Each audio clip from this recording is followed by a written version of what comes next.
meron tayong nakausap at nabasa niya yung paranormal explorer dito sa likod natin.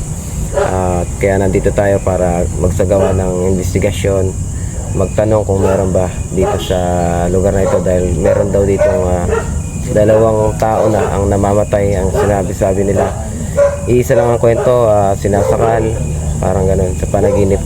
Kaya subukan natin kung merong makipag-communicate sa atin dito sa lugar na ito. Sorry. Pwede ba yung pangalan nyo naman po ang banggitin nyo?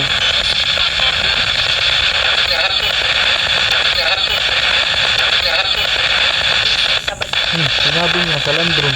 Salandron? Oh, Salandron man ang pangalan ko. Oo nga, narinig ko yun. Hindi ko lang kasi Salandron. Diba sabi niya Salandron? Oo.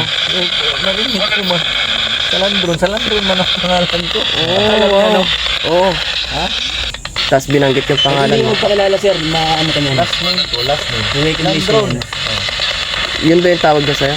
Yung nabubuhay ka? Salandron dito. Hindi, pag dito naman, pag mga ano, Malungkot ka ba ngayon? Masaya? Parang ewan eh.